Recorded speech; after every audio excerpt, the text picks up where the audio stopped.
강서연은 그날을 평생 잊지 못할 것이다. 고아원에서 나온 지 15년이 지났지만 여전히 매일매일이 생존의 연속이었다. 작은 학원에서 아이들 과외를 하며 겨우겨우 살아가던 그녀에게 그런 전화가 올 줄이야. 강서연 선생님이시죠? 도현그룹 비서실입니다. 전화를 받은 순간 서연의 심장이 멎는 줄 알았다. 도현그룹이라니. 우리나라에서 모르는 사람이 없는 그 대기업 말이다. 처음엔 사기 전화인 줄 알았지만 상대방이 말하는 내용을 듣고 나니 정말이었다. 회장님께서 손주분의 가정교사를 찾고 계십니다. 선생님의 이력을 검토한 결과 면접 기회를 드리고 싶다고 하시네요. 서연은 그 자리에서 멍해졌다. 자신의 이력이 뭐가 특별하다고? 고아원 출신의 평범한 대학 졸업, 초등학교 교사 자격증 하나뿐인 자신이 말이다. 하지만 기회는 기회였다. 거절할 이유가 없었다. 면접 날 서연은 가진 옷 중 가장 단정한 검은색 정장을 입고 도현그룹 본사로 향했다. 건물을 올려다보니 목이 아플 정도로 높았다. 로비에 들어서자마자 압도당했다. 대리석 바닥과 천장까지 이어지는 유리창, 그리고 사람들의 발걸음 소리까지. 모든 게 그녀에겐 낯설고 부담스러웠다. 강서연 선생님이시죠? 한 중년 남성이 다가왔다. 키가 크고 인상이 날카로운 분이었다. 정장 차림새부터 말투까지 모든 게 완벽했다. 윤상우 비서실장입니다. 회장님께서 기다리고 계세요. 엘리베이터 안에서 서연은 긴장으로 손바닥에 땀이 났다. 최고층에 도착하니 또 다른 세계였다. 복도 양쪽으로 걸린 그림들과 조각상들. 어떤 건 박물관에서나 볼 법한 것들이었다. 들어가세요. 문이 열리자 서연은 숨을 멈췄다. 거대한 사무실 한가운데 앉아있는 한 남성. 흰 머리에 날카로운 눈빛, 그리고 온몸에서 뿜어져 나오는 카리스마. 바로 한도현 회장이었다. 앉으시죠. 목소리마저 차가웠다. 서연은 떨리는 다리로 의자에 앉았다. 한도현 회장은 그녀의 이력서를 천천히 훑어보더니 입을 열었다. 고아원 출신이군요. 네, 그렇습니다.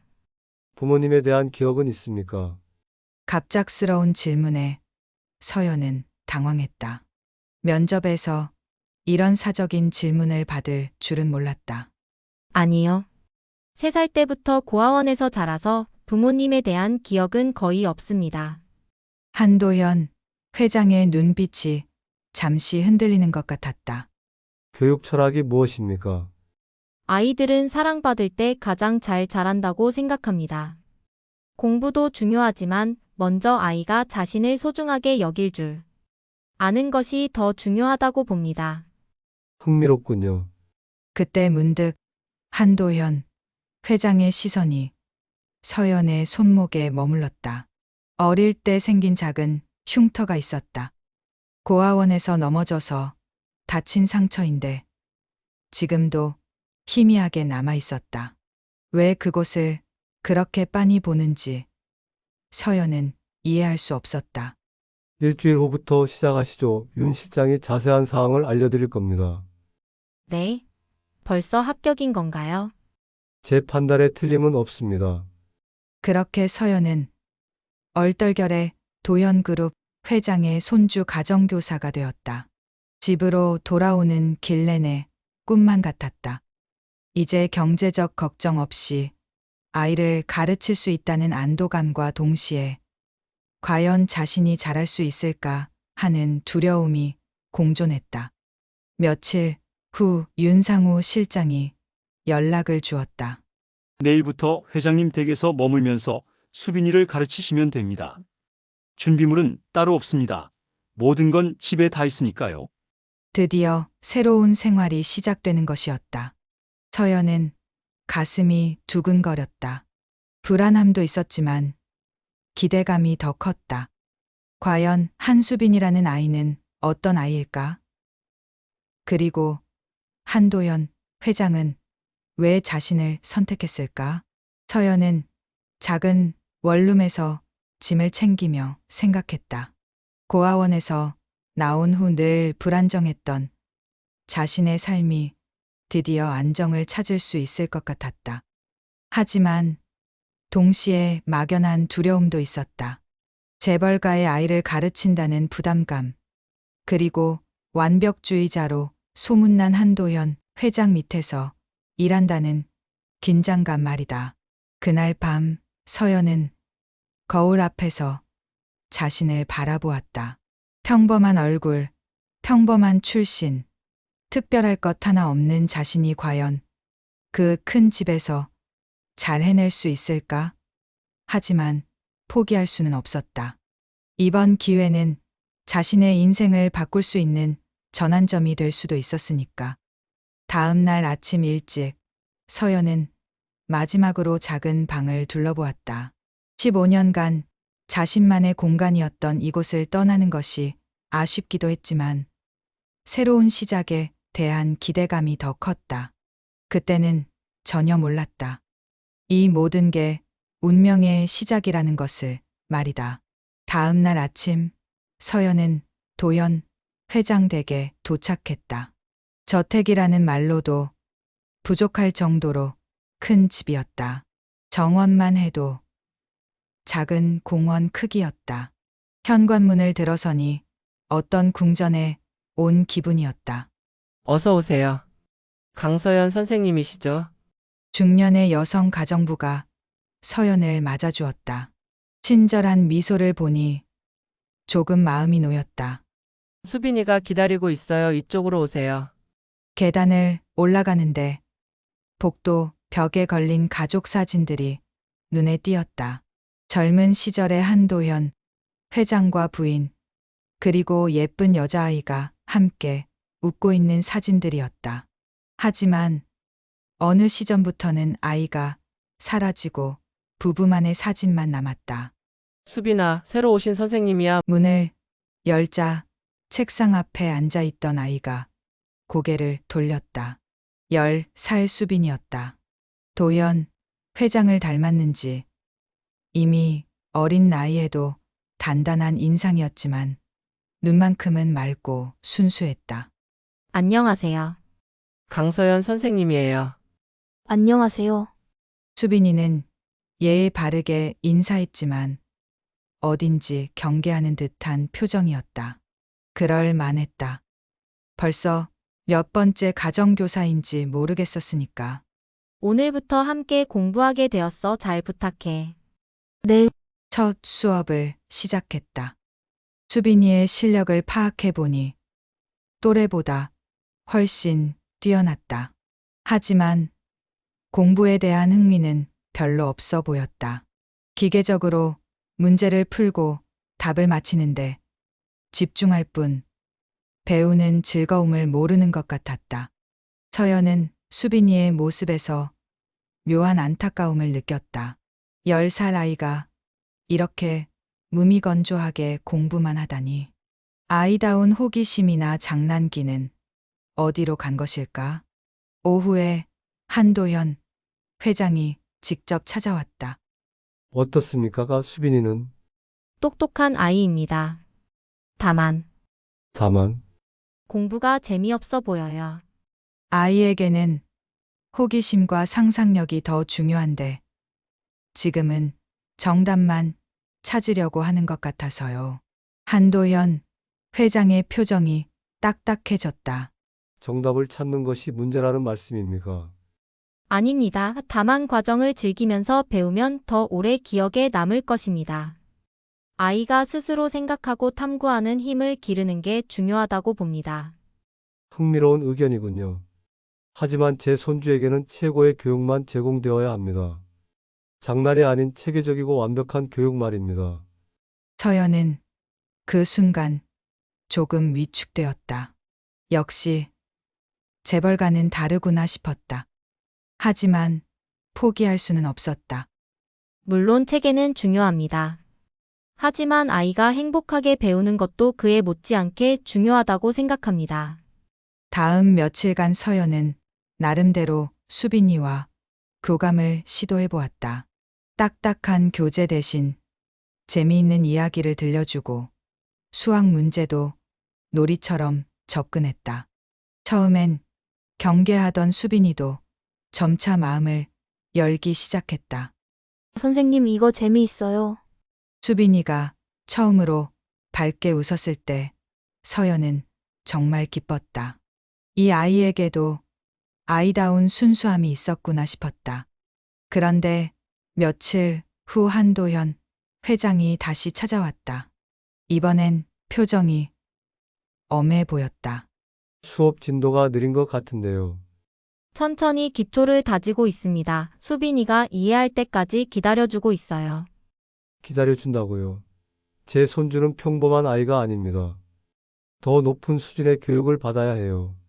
하지만 아이가 스트레스를 받으면 스트레스요. 성공하려면 어릴 때부터 치열하게 살아야 합니다. 그것이 이 가문의 전통입니다. 서연은 그때 한도현 회장의 눈빛에서 뭔가 다른 것을 읽었다. 단순히 손주에 대한 기대가 아니라 마치 무언가를 증명하려는 듯한 간절함이었다.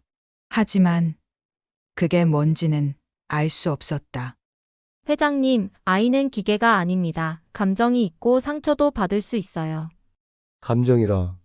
한도현 회장이 갑자기 창밖을 바라보았다. 그 옆모습에서 깊은 슬픔 같은 것이 느껴졌다. 강소연 선생님, 아이에게 품격을 가르쳐 주세요. 단순히 공부가 아니라 이 집안의 일원으로서 갖춰야 할 품격 말입니다. 서연은 한도현 회장의 말에서 뭔가 깊은 의미를 느꼈다. 그는 단순히 공부만을 원하는 게 아니었다. 수빈이가 진정한 가문의 후계자가 되기를 바라고 있었다. 그날 밤 서연은 곰곰이 생각해 보았다. 한도현 회장이 원하는 건 뭘까? 왜 그렇게까지 완벽함을 추구하는 걸까? 그리고 왜 자신을 선택했을까? 의문만 쌓여갔지만 한 가지 확실한 건 있었다. 수빈이라는 아이만큼은 자신이 지켜주고 싶다는 마음이었다. 서연은 창밖을 바라보며 다짐했다. 한도현 회장이 원하는 완벽한 교육과 아이의 행복 사이에서 균형을 찾아야겠다고. 그것이 자신이 이 집에 온 진짜 이유일지도 모른다고 생각하면서 말이다. 어느 날 오후 서연은 수빈이와 함께 저택의 거실에 있었다. 거대한 피아노가 한쪽 구석에 놓여 있었는데 며칠째 계속 그녀의 시선을 끌었다. 오래되었지만 잘 관리된 그랜드 피아노였다. 수빈아, 피아노 칠 줄 알아? 조금요, 할아버지가 배우라고 하셔서요. 수빈이는 시큰둥한 표정이었다. 억지로 하는 듯한 느낌이었다. 그럼 같이 쳐볼까? 선생님이 예쁜 곡 하나 가르쳐 줄게. 서연이 피아노 앞에 앉자 수빈이도 옆에 따라왔다. 건반에 손을 올리는 순간 갑자기 어떤 멜로디가 그녀의 머릿속에 떠올랐다. 낯익으면서도 애틋한 그런 곡이었다. 이 곡은 자장가야. 서연도 모르게 멜로디를 연주하기 시작했다. 손가락이 저절로 움직이는 것 같았다. 그러면서 자연스럽게 노래도 흘러나왔다. 별빛이 창가에 스며들면 우리 아가 꿈속으로 가요. 수빈이가 눈을 반짝이며 들었다. 와, 선생님 목소리 예뻐요. 이 노래 어디서 배웠어요? 그 질문에 서연은 당황했다. 정말 어디서 배운 건지 기억이 안 났다. 그냥 알고 있는 곡 같았는데 글쎄 어릴 때부터 알고 있던 것 같아. 그때였다. 뒤에서 누군가 숨소리가 들렸다. 돌아보니 한도현 회장이 거실 입구에 서서 그들을 보고 있었다. 그런데 평소와는 전혀 다른 표정이었다. 얼굴이 새하얗게 질려 있었다. 그 노래는 한도현 회장의 목소리가 떨리고 있었다. 서연은 뭔가 잘못했나 싶어서 일어났다. 죄송합니다. 허락 없이 피아노를 만졌네요. 아니 그게 아니라 한도현 회장이 천천히 피아노 쪽으로 걸어왔다. 그 모습이 마치 유령을 본 사람 같았다. 그 노래 어디서 배웠습니까? 잘 모르겠습니다. 어릴 때부터 알고 있던 것 같은데. 말도 안 되는. 한도현 회장이 중얼거렸다. 그러더니 갑자기 서연을 빤히 쳐다보기 시작했다. 마치 그녀를 분석하려는 듯한 눈빛이었다. 할아버지 왜 그래요? 수빈이가 걱정스럽게 물었지만 한도현 회장은 대답하지 않았다. 그냥 서연을 계속 보고만 있었다. 서연은 불편함을 느꼈다. 한도현 회장의 시선이 너무나 강렬했고 그 안에 담긴 감정을 읽을 수 없었다. 놀라움인지 혼란인지 아니면 다른 무언가인지. 회장님, 혹시 제가 실수를... 아닙니다. 괜찮습니다. 한도현 회장이 간신히 말했다. 하지만 목소리에 동요하는 기색이 역력했다. 수빈아 숙제하러 올라가거라. 네, 할아버지. 수빈이가 올라간 후 서연과 한도현 회장만 남았다. 어색한 침묵이 흘렀다. 거실의 공기가 무겁게 느껴졌다. 선생님, 네. 그 자장가 정말 어디서 배웠는지 기억나지 않습니까? 서연은 필사적으로 기억을 더듬어 보았다. 하지만 아무것도 떠오르지 않았다. 마치 안개에 쌓인 듯 모든 게 흐릿했다. 죄송합니다. 정말 모르겠습니다. 그냥 알고 있던 것 같습니다. 한도현 회장의 눈에서 뭔가 흘러내리는 것 같았다. 하지만 금세 평소의 차가운 표정으로 돌아왔다. 앞으로도 수빈이에게 그런 따뜻한 노래들을 많이 들려주세요. 네, 그러겠습니다. 한도현 회장이 나간 후 서연은 혼자 피아노 앞에 남았다. 방금 전 연주했던 멜로디를 다시 생각해 보니 정말 신기했다. 어떻게 자신이 그 노래를 알고 있었을까? 그리고 왜 한도현 회장은 그렇게 충격을 받았을까? 서연은 건반을 가만히 만져보았다. 차가운 건반이 왠지 따뜻하게 느껴졌다. 마치 오래된 기억이 그 안에 담겨 있는 것 같았다. 그날 밤 서연은 잠을 이룰 수 없었다. 한도현 회장의 반응이 계속 머릿속을 맴돌았다. 왜 그 노래를 듣고 그렇게 놀란 걸까? 그리고 왜 자신을 그런 눈으로 봤을까? 다음 날 아침 수빈이가 서연에게 와서 말했다. 선생님, 할아버지가 어제 밤늦게까지 피아노 앞에 앉아 계셨어요. 정말? 네. 그런데 피아노를 치신 게 아니라 그냥 앉아만 계셨어요. 뭔가 슬퍼 보였어요. 수빈이의 말에 서연의 가슴이 먹먹해졌다. 자신이 부른 그 자장가가 한도현 회장에게는 어떤 특별한 의미가 있는 게 분명했다. 하지만 그게 뭔지는 도무지 알 수 없었다. 단지 한 가지 확실한 건 그 순간 한도현 회장의 눈빛에서 깊은 그리움을 봤다는 것이었다. 서연은 문득 자신의 과거에 대해 생각해 보았다. 고아원에서의 기억, 그 이전의 흐릿한 기억들. 혹시 자신이 모르는 어떤 연결고리가 있는 건 아닐까? 하지만 아무리 생각해도 답은 나오지 않았다. 그로부터 며칠 후 평범한 오후였다. 서연은 수빈이와 함께 거실에서 공부하고 있었다.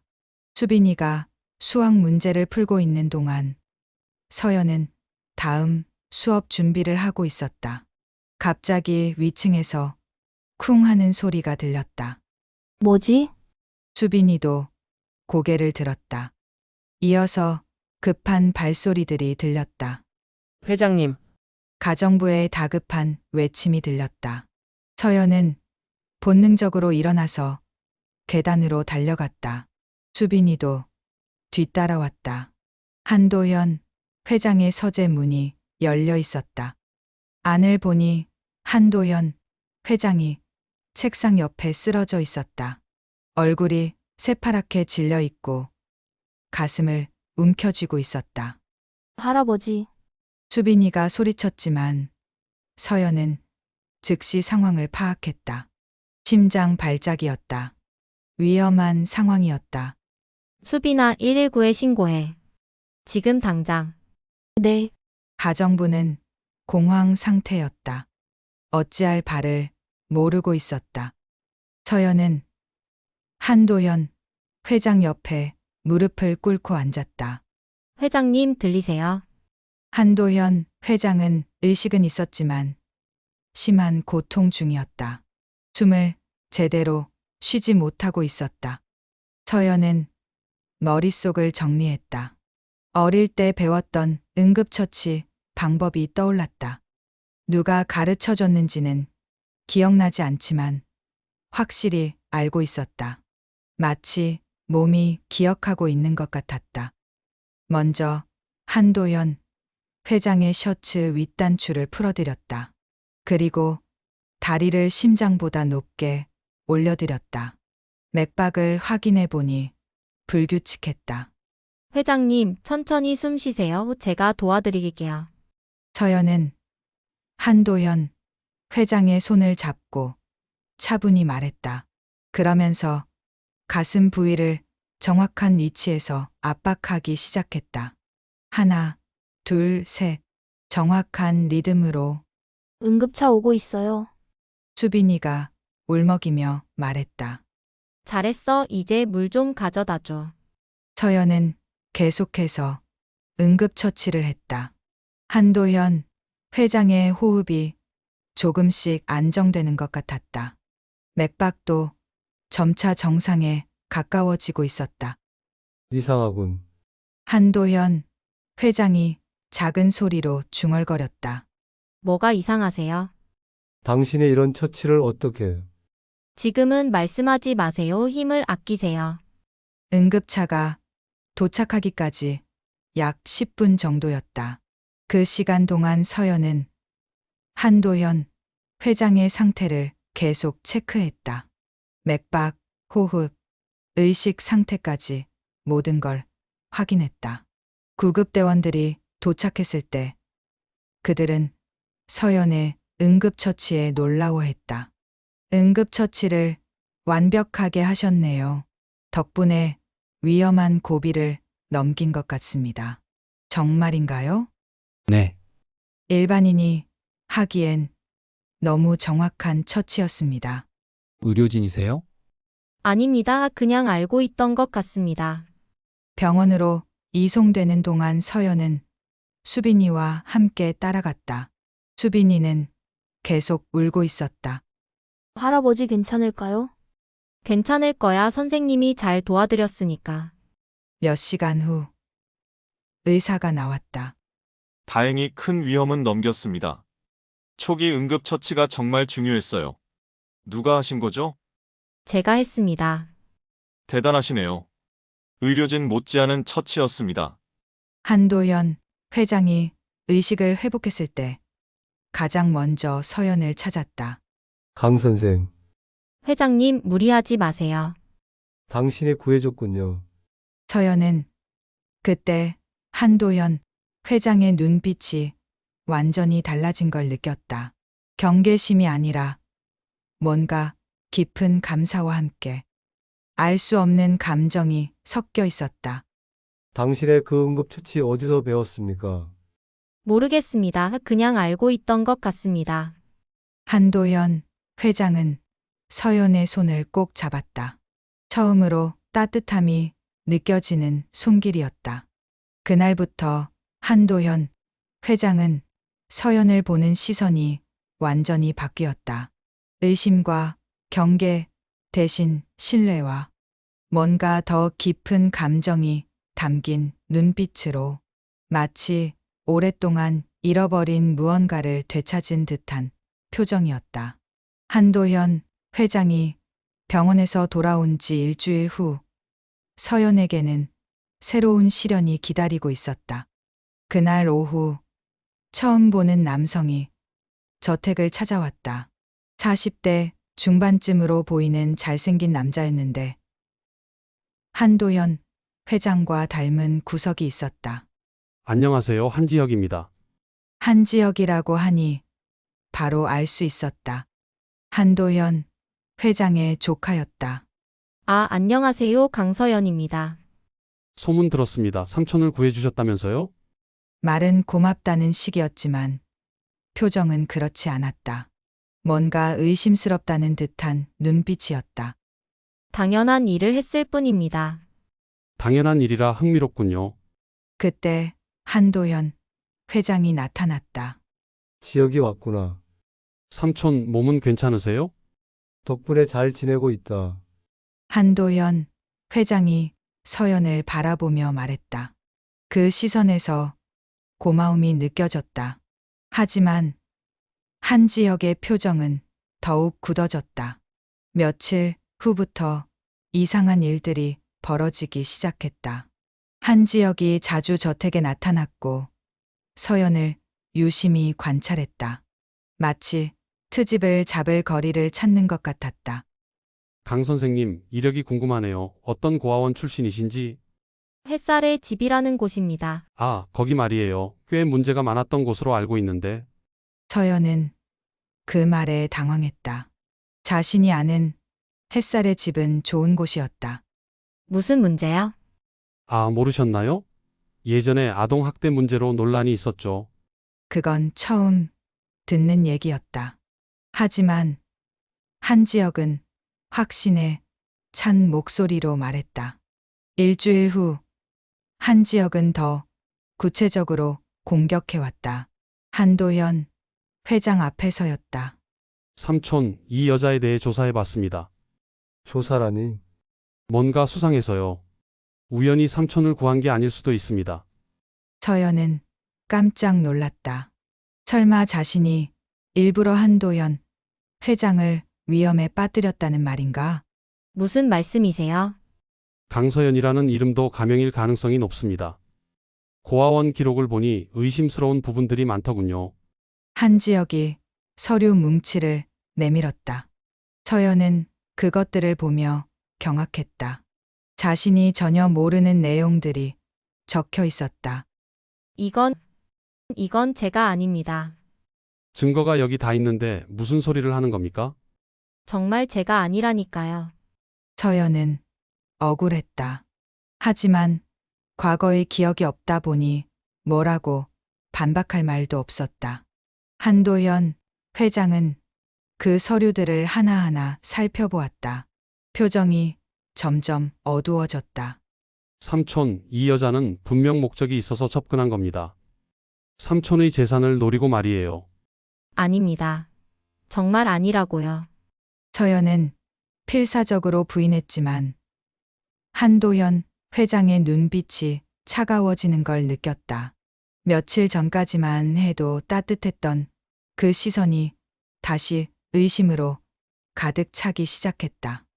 회장님, 정말 믿어주세요. 저는 그런 사람이 아닙니다. 증거 앞에서는 변명이 소용없습니다. 한지혁이 비웃듯 말했다. 그날 밤 서연은 잠을 이룰 수 없었다. 왜 이런 일이 벌어지는 건지 이해할 수 없었다. 분명 조작된 자료일 텐데 과거 기억이 없는 자신이 어떻게 증명할 수 있을까? 다음 날 아침 수빈이가 서연을 찾아왔다. 선생님 왜 그렇게 슬퍼 보여요? 아니야, 괜찮아. 할아버지랑 지역 삼촌이 선생님 얘기하던데. 선생님 어디 가는 거 아니죠? 수빈이의 말에 서연의 가슴이 먹먹해졌다. 이 아이와 헤어지고 싶지 않았다. 선생님은 어디도 안 가 수빈이 곁에 있을 거야. 하지만 현실은 그렇지 않았다. 한 지역의 공작은 점점 더 교묘해졌고 한도현 회장의 의심도 깊어갔다. 서연은 억울했지만 어쩔 수 없었다. 과거가 없는 사람의 한계였다. 서연은 자신의 처지를 비관했다. 고아원 출신이라는 것, 과거의 기억이 없다는 것, 그리고 자신을 증명할 아무런 수단이 없다는 것. 모든 게 불리하게 작용하고 있었다. 한 지역은 이런 약점들을 정확히 파고들어 공격하고 있었다. 그때만 해도 몰랐다. 이 모든 게 진실을 향한 시험이라는 걸 말이다. 한 지역의 공격이 계속되는 가운데 서연은 점점 더 위축되어 갔다. 한도현 회장의 시선도 예전 같지 않았고 저택 안의 분위기도 무거워졌다. 그러던 어느 날 뜻밖의 일이 일어났다. 수빈이가 학교에서 과제를 하나 가져왔다. 지역사 공부였는데 우리 동네에 있었던 오래된 시설들을 조사하는 것이었다. 선생님 이거 도와주세요. 뭔데? 예전에 우리 동네에 있던 고아원들 조사하는 거예요.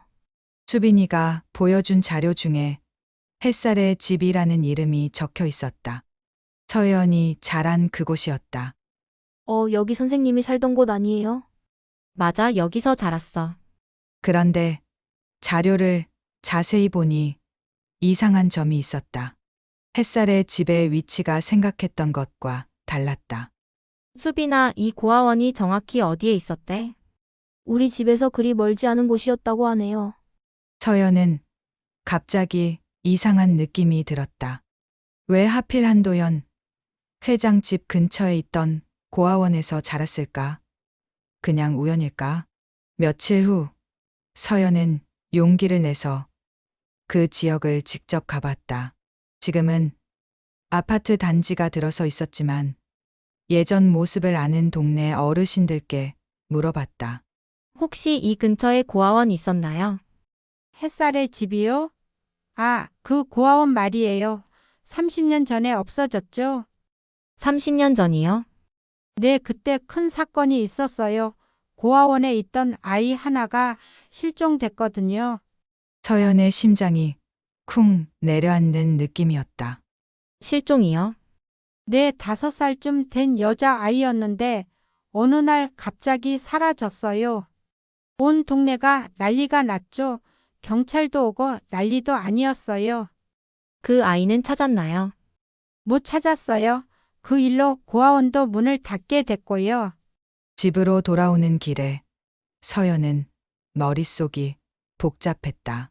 30년 전에 사라진 아이, 그리고 지금 자신의 나이를 생각해보니 시기가 맞아떨어졌다. 그날 밤 수빈이의 과제를 도와주다가 또 다른 충격을 받았다. 선생님 이거 봐요. 30년 전 신문 기사예요. 수빈이가 보여준 옛날 신문에는 이런 제목이 있었다. 도현그룹 회장 딸 실종. 온 가족 시리에 빠져. 서연의 손이 떨렸다. 뭐라고? 한도현 회장님 딸이 실종됐었대요. 5살 때. 그런데 같은 시기에 고아원에서도 아이가 한 명 사라졌다고 하네요. 서연은 신문을 자세히 읽어봤다. 한도현 회장의 딸 한서연이 30년 전 실종됐다는 내용이었다. 그리고 자신의 이름은 강서연. 성만 다를 뿐 이름은 같았다. 그날 밤 서연은 잠들 수 없었다. 머릿속에 온갖 생각들이 맴돌았다. 설마 자신이? 다음 날 아침 거울 앞에 서서 자신의 얼굴을 유심히 봤다. 한도현 회장과 닮은 구석이 있는 것 같기도 하고 아니면 착각일 수도 있고 그때 손목에 흉터가 눈에 들어왔다. 어릴 때부터 있던 이 작은 상처. 고아원에서 넘어져서 다쳤다고 들었는데 선생님 아침 드세요. 가정부가 부르는 소리에 정신을 차렸다. 아직 확실한 건 아무것도 없었다. 그저 우연의 일치일 수도 있으니까. 하지만 가슴 한편에서는 뭔가 꿈틀거리고 있었다. 오랫동안 잠들어 있던 기억의 파편들이 깨어나려는 것 같았다. 마치 안개 속에서 진실이 서서히 모습을 드러내려는 것처럼. 그날 오후 한도현 회장이 서연을 불렀다. 강 선생, 네. 당신에 대해 더 알고 싶습니다. 한도현 회장의 목소리에 이상한 떨림이 있었다. 마치 무언가를 간절히 바라는 듯한 녹소리였다. 서연은 그때 깨달았다. 한도현 회장도 뭔가를 느끼고 있다는 걸. 그리고 자신 역시 더 이상 이 의문들을 묻어둘 수 없다는 걸. 서연은 조심스럽게 입을 열었다. 회장님도 뭔가 느끼고 계시는 건가요? 한도현 회장은 대답하지 않았다. 그저 창밖을 바라볼 뿐이었다. 하지만 그 침묵 자체가 답이었다. 둘 사이에는 말로 표현할 수 없는 무언가가 흐르고 있었다. 그날 밤 서연은 윤상우 비서실장에게서 뜻밖의 연락을 받았다. 강 선생님, 잠시 만나 뵐 수 있을까요? 지금이요? 네, 중요한 얘기가 있어서요. 윤상우 실장은 서연을 저택 근처 조용한 카페로 데려갔다. 그의 침묵스러운 분위기가 무언가 중대한 일이 일어날 거라는 예감을 주었다. 실은 제가 비밀리에 조사를 했습니다. 무슨 조사요? DNA 검사를 말입니다. 서연은 깜짝 놀랐다. DNA 검사라니. 회장님이 며칠 전에 쓰러지셨을 때 선생님이 사용하신 컵에서 채취했습니다. 그리고 회장님의 것과 비교 검사를 의뢰했죠. 그게 왜요? 회장님의 행동을 보니 의심스러운 구석이 많았거든요. 선생님을 보시는 눈빛이 예사롭지 않았습니다. 윤상우 실장이 봉투 하나를 꺼냈다. 결과가 나왔습니다. 서연의 손이 떨렸다. 무서웠다. 만약 자신이 정말 한도현 회장의 딸이라면, 아니라면 99.9% 일치합니다. 그 말을 듣는 순간 세상이 멈추는 것 같았다. 뭐라고요? 강서연 선생님은 한도현 회장님의 친딸이 맞습니다. 머릿속이 하얗게 비었다. 30년간 찾던 아버지가 자신이 일하던 곳의 회장님이었다니. 그럼 제가 정말 한서연, 30년 전 실종된 그 아이가 바로 선생님입니다. 눈물이 쏟아졌다. 기쁨과 충격, 그리고 말할 수 없는 복잡한 감정들이 한꺼번에 밀려왔다. 그런데 왜 이렇게 비밀스럽게 알려주시는 거예요? 한지혁 씨 때문입니다. 그분이 선생님을 내쫓으려고 가진 수를 쓰고 있거든요. 만약 이 사실이 지금 밝혀지면 그때였다. 카페 문이 열리더니 한지혁이 들어왔다. 마치 그들을 미행한 것 같았다. 이런 곳에서 뭘 하고 계신 거죠? 한지혁의 눈빛이 차갑게 빛났다. 한지혁 씨 설마 또 무슨 조작을 꾸미고 계신 건 아니겠죠? 한지혁이 그들의 테이블로 다가왔다. 그리고 윤상우 실장이 들고 있던 서류를 보더니 냉소를 띄었다. DNA 검사 결과라 재미있네요. 이런 것도 조작이 가능한 시대인데. 조작이 아닙니다. 서연이 소리쳤다. 하지만 한지혁은 비웃기만 했다. 이 여자가 누군지 제대로 밝혀드리죠. 한지혁이 또 다른 서류들을 꺼냈다. 이번엔 더 그럴듯해 보이는 자료들이었다. 이 여자의 진짜 정체는 전문적인 결혼 사기꾼입니다. 부유한 노인들을 타깃으로 접근해서 재산을 가로채는 수법을 써왔죠. 그건 말도 안 되는 소리입니다. 증거가 여기 다 있는데 뭐가 말이 안 됩니까? 다음 날 아침, 한지혁은 한도현 회장에게 모든 자료를 가져갔다. 서연도 함께 불려갔다. 삼촌, 이 여자의 정체를 확실히 밝혀드리겠습니다. 한지혁이 조작된 자료들을 하나씩 설명했다. 그럴듯해 보이는 가짜 증거들이었다.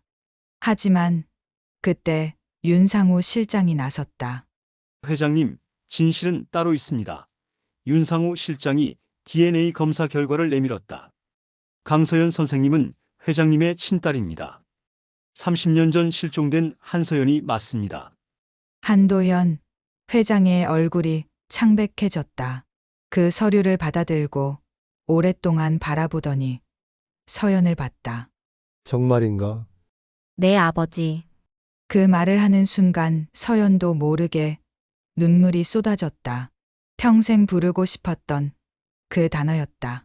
한지혁이 마지막 발악을 했다. 이런 조작된 자료를 믿으시겠습니까?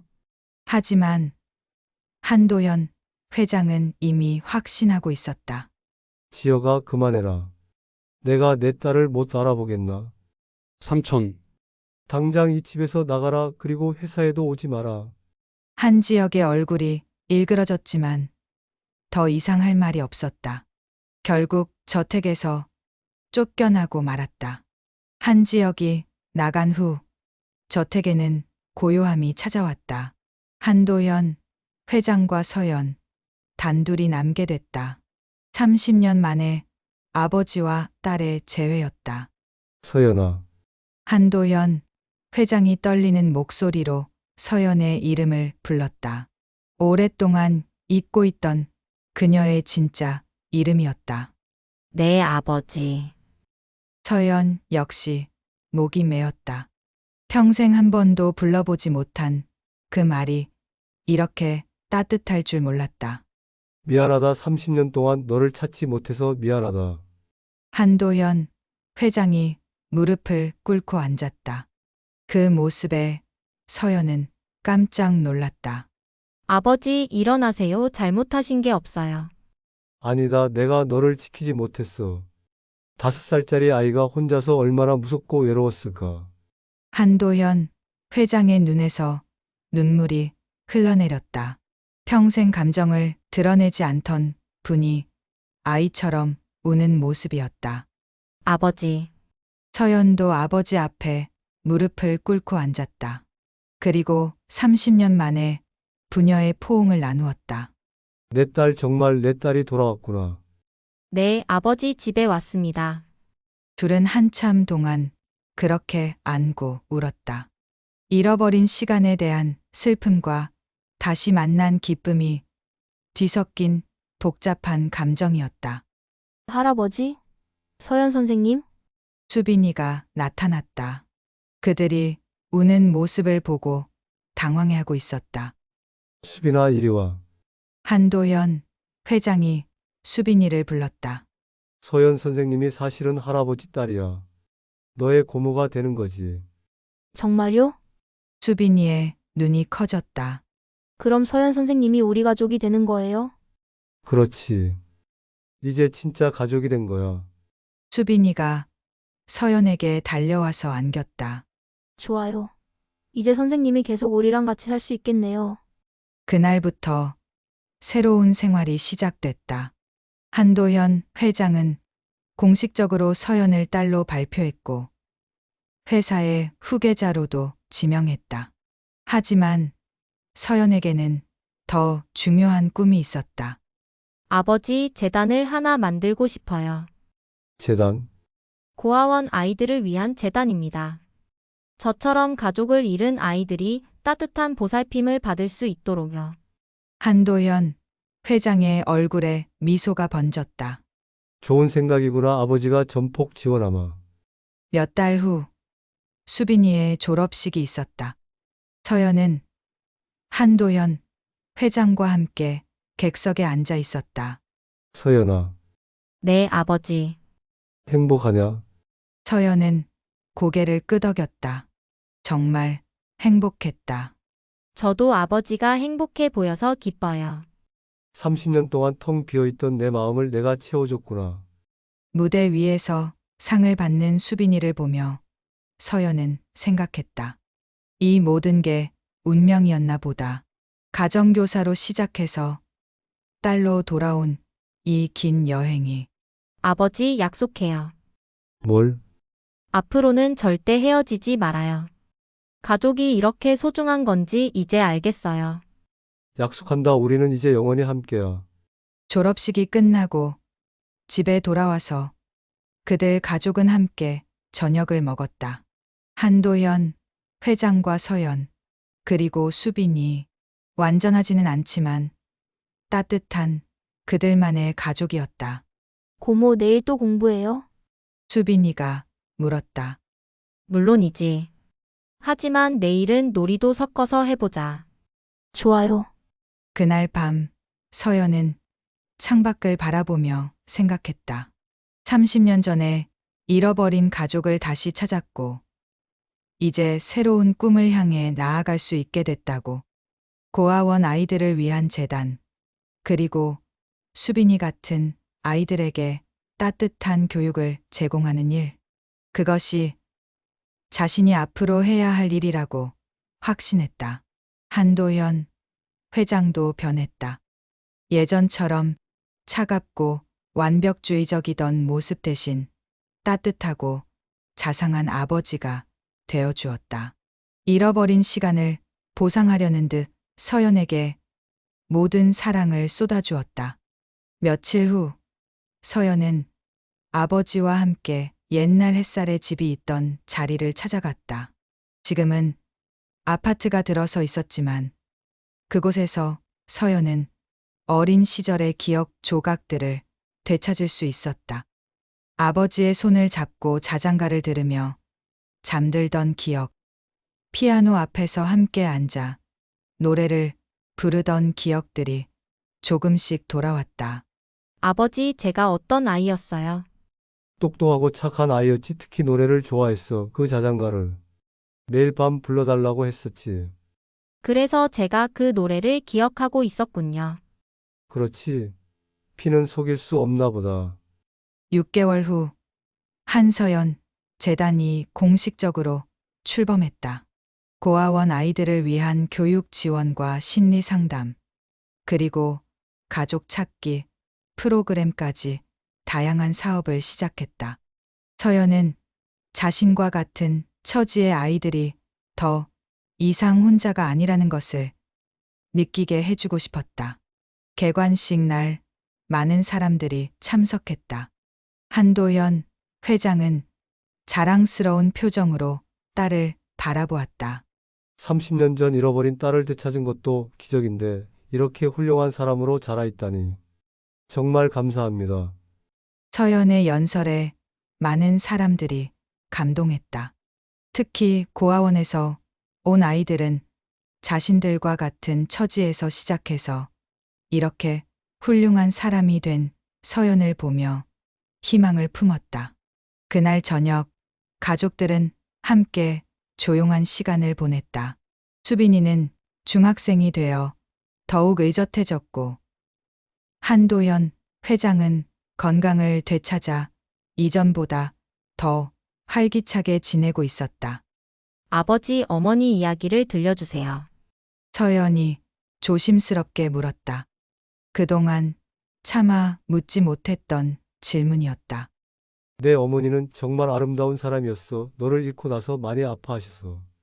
5년 후에 돌아가셨지. 한도현 회장의 목소리가 잠시 떨렸다. 제가 돌아온 걸 어머니도 분명 기뻐하실 거예요. 그럼 하늘에서 지켜보고 계실 거야. 이제 서연은 더 이상 혼자가 아니었다. 사랑하는 가족이 있고 함께 꿈꿀 미래가 있었다. 가정교사로 시작한 이 이야기는 진정한 가족 찾기의 여정이었던 셈이었다. 그리고 무엇보다 중요한 건 서연은 이제 진짜 자신의 이름을 되찾았다는 것이었다.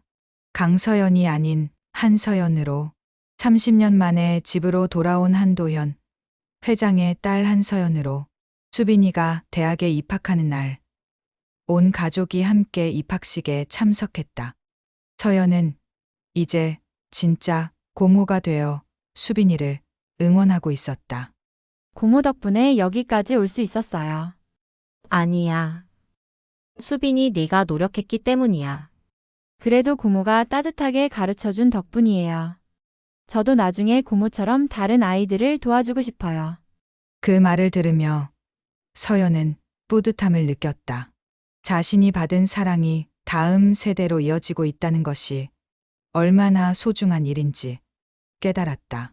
10년이 흘러 한서연 재단은 전국에 여러 지부를 두게 되었고 수많은 아이들이 새로운 가족을 찾거나 좋은 교육을 받을 수 있게 되었다.